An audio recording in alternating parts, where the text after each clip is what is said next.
All right, guys, our next bit of movie news today comes to us from The Hollywood Reporter. And again, as we're talking about the rumor mill, this is coming from a legit source, The Hollywood Reporter. It's looking like Godzilla vs. Kong is very likely to go to HBO Max. And let's jump into the article here for a second, because there's a little negotiations going on.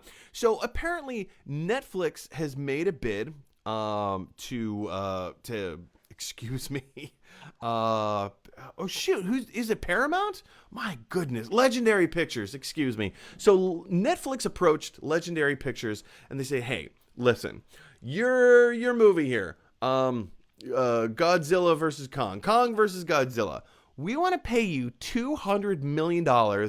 Just give us the movie. We will now own it, and we will share it all over the Netflixes. It'll be a Netflix original, right?" Well, turns out Legendary Pictures is kind of holding out a little bit because they want to hear what Warner Brothers has to say. They want to hear what Warner Media has to say. This may actually be going to HBO Max. HBO Max right now is in kind of a really interesting position where they are not just creating new content. They're not just putting out some really good things. They're trying to expand their library. As Netflix has taught us, and as Disney is currently doing, the library associated with these streaming services is the most important thing right now.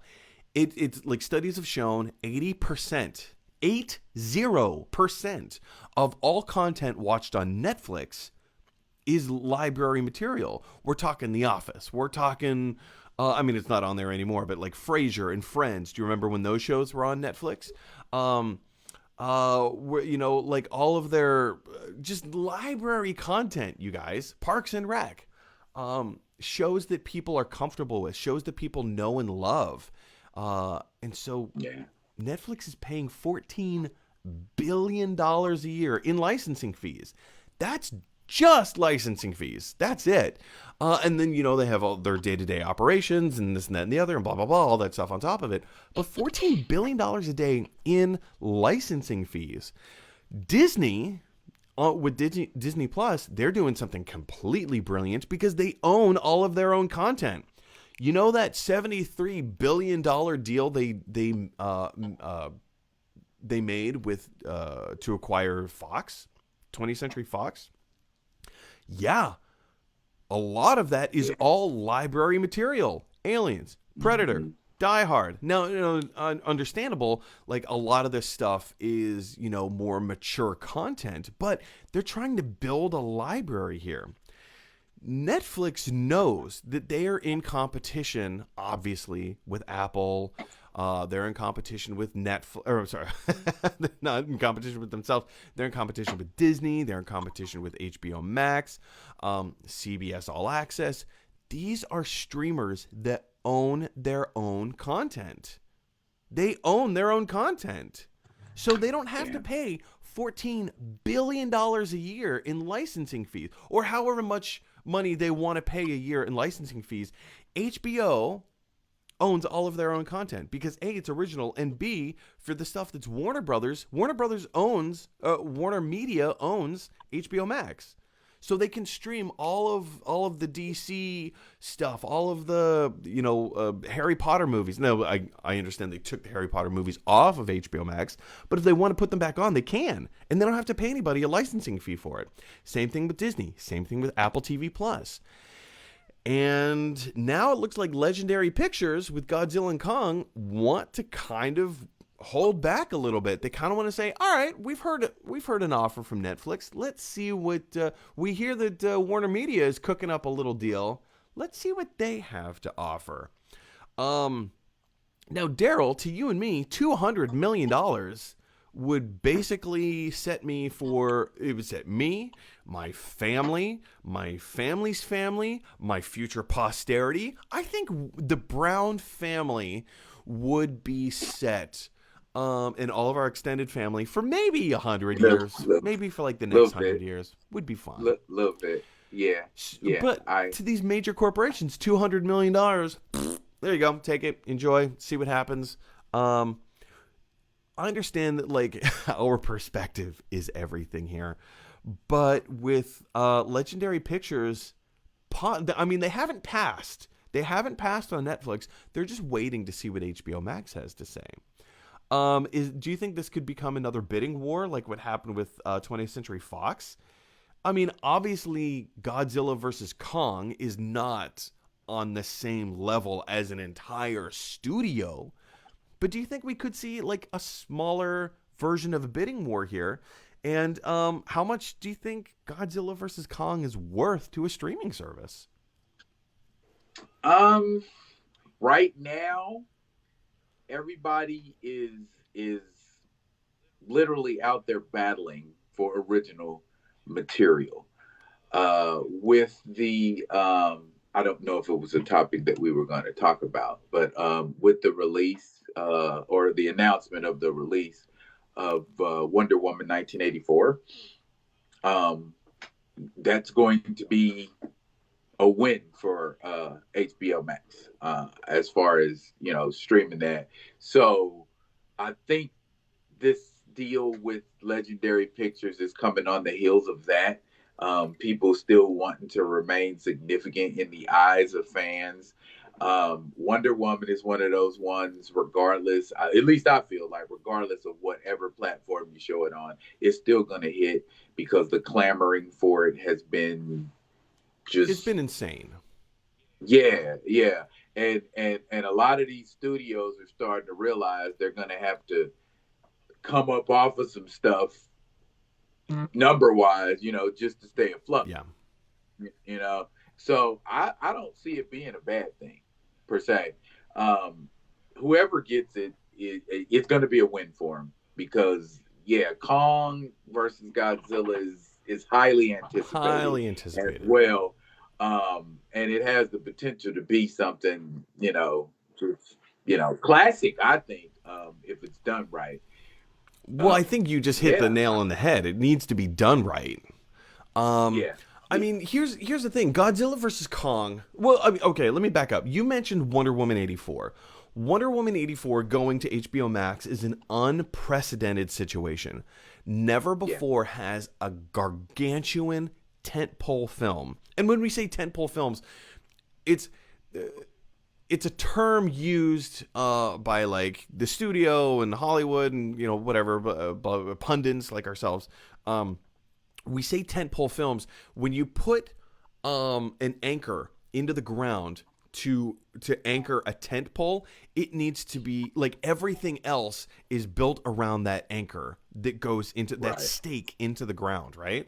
right, Wonder Woman is one of those huge stakes. It is a huge tent pole that all the weight of the studio or the weight of the tent can rest on top of. Sorry, I'm trying to change screens here. Trying to rest on top of that one film. Excuse me. Woof. Had a little breakfast just come up just there.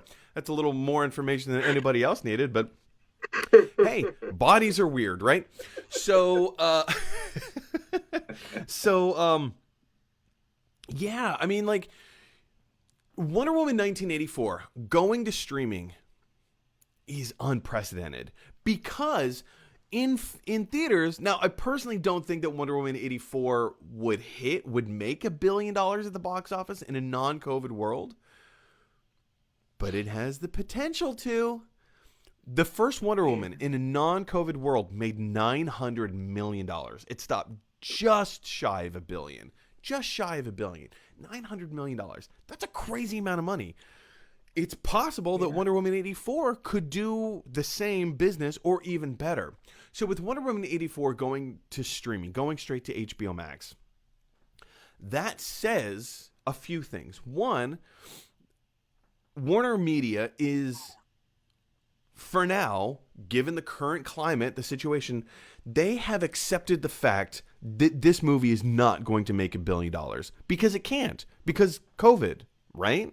And also the fear of the people. Even one, if this vaccine that Pfizer has now come out with a 95% accuracy reading or whatever, however you want to grade that, even if it works the way that they say it works and has the impact that we all want it to make, the trust of the movie-going audience to go back to theaters is still something that you have to win over. You need to win that trust back. You have to earn it.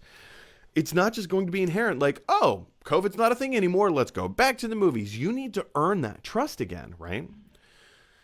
There is a faction of people, though, as we well know, that do not really care for masks and protocol and things of that nature. Now, I know for a while back, the movie theaters were actually open, and some were showing first run movies and some weren't. Mm-hmm. And for those ones that were showing first run movies, there was actually, at least here in Anchorage, I can't speak for anywhere else, there was a contingent of moviegoers that were attending movie theaters during, the pandemic. Sure. So I'm sure there are those little pockets of moviegoers everywhere that will attend, because if I'm not mistaken, they were saying it was going to be released on streaming and Correct. in theaters. And in theaters. So Yeah. if you're releasing it in theaters too, you're either betting that those people are going to show up and help to sustain your numbers, or you are just